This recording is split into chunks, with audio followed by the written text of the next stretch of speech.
We are in 2015. It is La Cérémonie des Césars, a sort of Oscar but in France.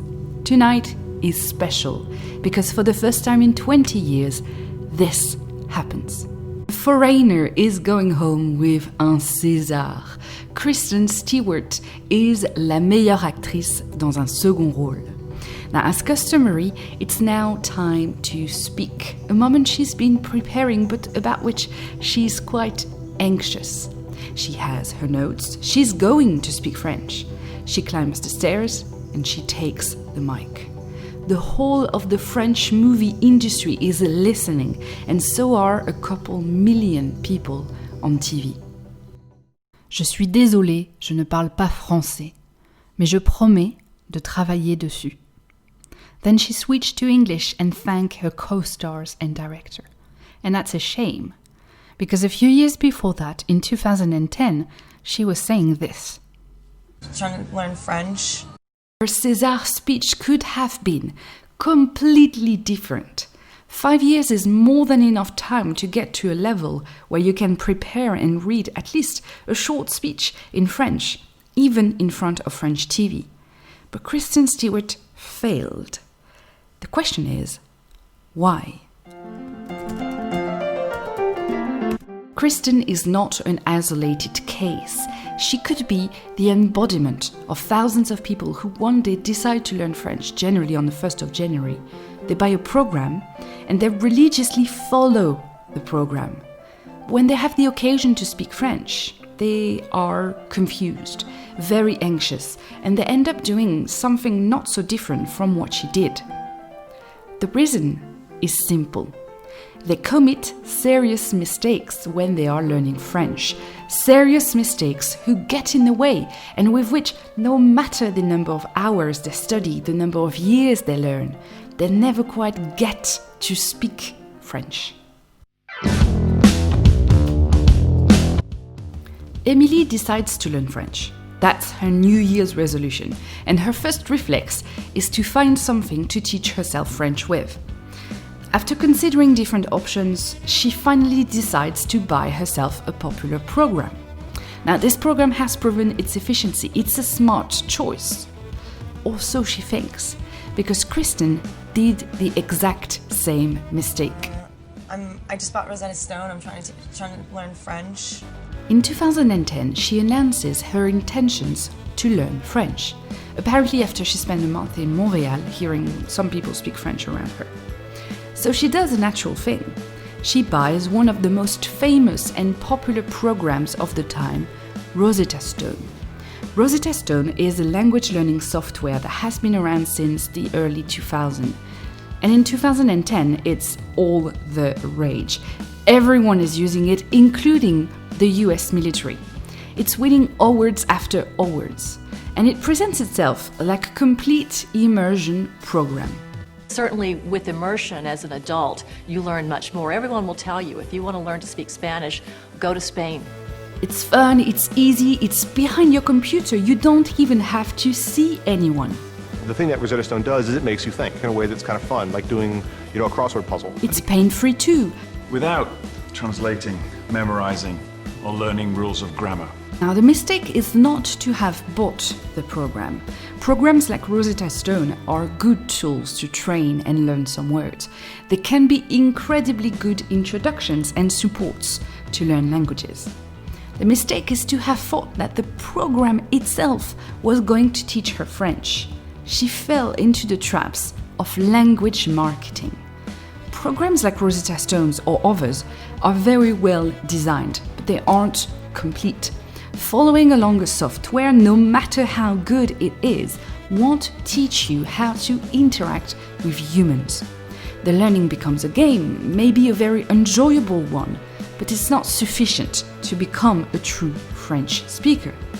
Practicing is as much part of your learning as the learning itself. So doing this is fine, but the goal should be to do more of this. Qu'est-ce que vous allez faire à Paris aujourd'hui? Aujourd'hui, j'ai fait quelques interviews après ici. If not, you risk to directly dive into mistake number 2. When you are a minimum serious in your learning, you learn a lot of things pretty quickly, especially at the beginning. At least words. Ah, c'est impossible. Almost, un petit peu. Fill your brain with new expressions, new words, new ways to say things in French, and you are memorizing them quite fast. So before a short while, you can remember them without much effort. My Rosetta Stone has taught me lots of words like nage, manger, and boire. This makes you feel great. It's easy, it's coming to you. You can conquer French. But one problem arises pretty soon. But I can't link anything together. Not being able to link everything together is a symptom of what I call the compartment learning syndrome. And to explain it to you, let's do some drawings. You learn things like some sort of free atoms. So in your mind, there are individual words that designate concepts or objects and individual rules that don't really fit together. And they kind of float on their own, in what we will call here French. The more words you learn, the more rules you learn, the bigger your pool of free atoms gets. And that's not good, because at the end of the day, you have words, you have rules, like if there were some kind of rules of English or some weirdly pronounced English words, and you don't speak French. This is how it should look like. Instead of learning free atoms, you should learn in context. So every single piece of information that you learn, will it be words or rules, will become like Lego bricks. You can fill your brain with specific pieces that you can then assemble together to form sentences and images.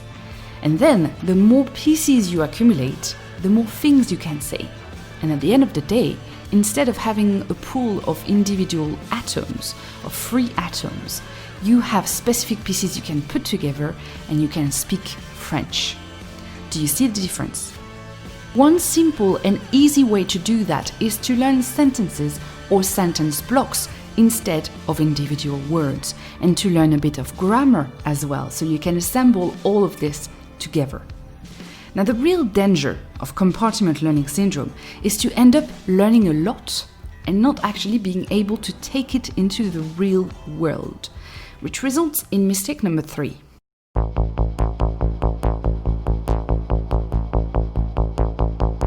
What happens when you have a pool of individual words is that when you try to speak, it sounds like this. Ah, c'est impossible. Almost, un petit peu. When you would expect to be able to do something like this. Oui, il y a quelques jours que j'ai terminé un autre travail avec lui. Aux États-Unis? Ouais, avec le metteur en scène qui s'appelle David O. Russell. The result is your confidence gets damaged because each time you try to speak or understand French, you get lost. I'm trying. I'm just not good. It's really hard, man. I gotta tell you, I tried. I know. Slowly, you don't even try to speak French anymore. Slowly, you don't even try to listen anymore. And most people give up there. They stop at French is hard, and that's the end of their journey. Some try to fight it, however. But generally, they end up making the same mistakes all over again. They're trying to find another solution, something easier, something more practical maybe. I've been working a lot, so I haven't been able to focus on it. There's this great app called Duolingo. The cycle begins again. They learn new words, they cannot link them together, they cannot speak like they want to.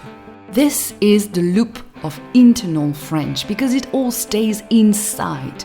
The outside world, where French lives, doesn't play a role in this. So the bottom line is this: don't kid yourself. You are the one in charge of your learning, not your teacher, not your program, not your app. You.